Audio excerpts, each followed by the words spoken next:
chance, and he had many followers, all devoted to him because of his impulsive character. Read charismatic character. He's not impulsive, he's charismatic. He's popular. They like him. They don't like Hyrcanus, who they see as a collaborator. So as he goes on here, the heir to the throne was Hyrcanus. While still alive, Alexander had put the kingdom in his hand. But he was no match for Aristobulus in enterprise and ability. And they met in battle near Jericho, but the bulk of Hyrcanus' army deserted into Aristobulus. That tells you who the popular person is, Aristobulus. Because he's the nationalist Sadducee, if you want to call him that. He's the nationalist. Fear seized the enemies of Aristobulus because, let's see, where are we now? I want to finish up quickly here, just to get to the point I said we're going to get to.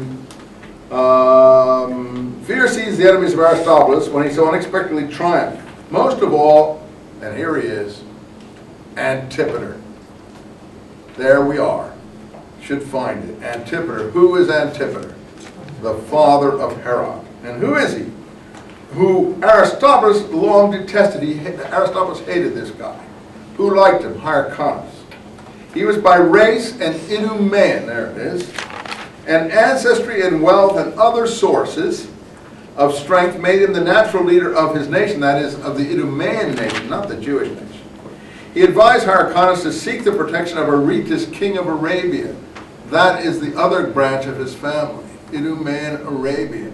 He's connected to the king in Petra across Jordan. I showed you the map before, and so win back his kingdom. He heaped abuse on Aristobulus' character, the Jewish popular leader. So Hyrcanus fled and safely arrived in Petra, the capital of Arabia. Okay?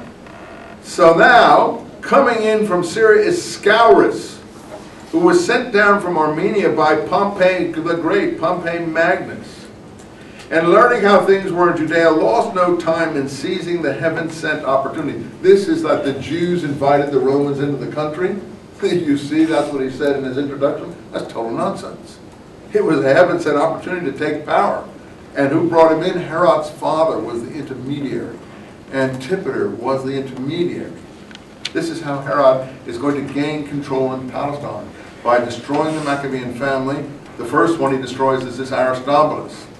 And then by taking over, by parlaying a governorship into a kingship appointed by the Romans.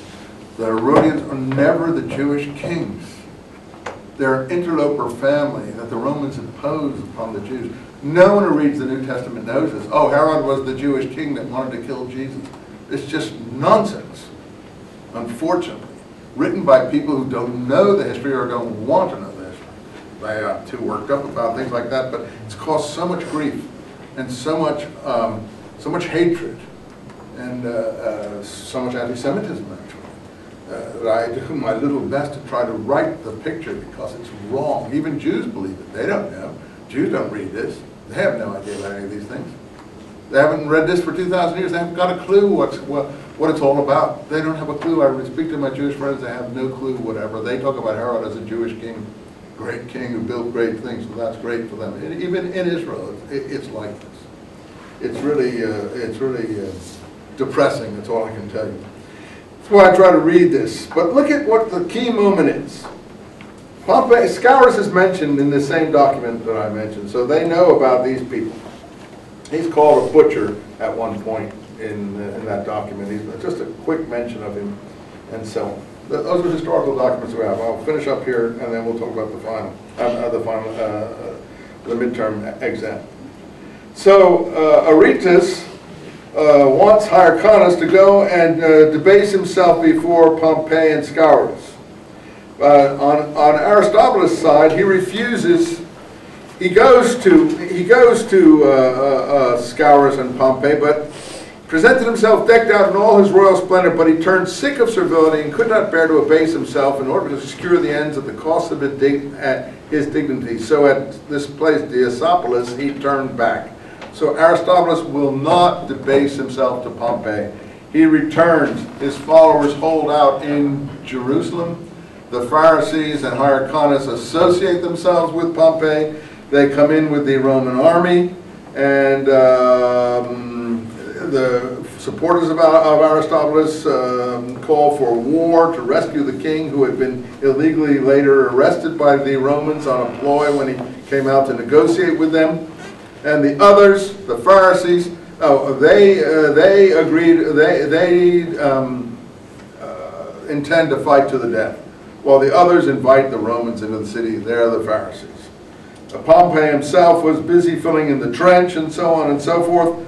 While the Romans were suffering severely, Pompey was amazed at the unshakable endurance of the Jews, especially their maintenance of their religious ceremonies in the midst of a storm of missiles. Just as if deep peace enfolded the city, the daily sacrifice offerings for the dead, every act of worship was meticulously carried out to the glory of God. These are Zadokite priests. These will all be butchered. Not even when the temple was being captured and they were being butchered around the altar did they abandon their ceremonies. And so he gives this, and so on and so forth. Many of the priests, though they saw the enemy approaching sword in hand, quietly went around with their sacred rites, were cut down as they poured libations and offered incense, putting the service of God before their own preservation. That's Maccabees 2. Most of those who fell were killed by their own countrymen of the rival faction, the Pharisees. Others beyond number threw themselves over the precipices, committed suicide, like they were recommended in Maccabees 2 to do. Some, maddened by their hopeless position, fired the buildings around the wall, perished in the flames, etc., etc., etc., etc. Pompey went into the inner sanctum of the temple, and he saw the lampstand, the lamps, the table, but he touched nothing, which is interesting because, according to the scrolls, the Kittim take the booty back to where they came from. So this is clearly not this particular assault here.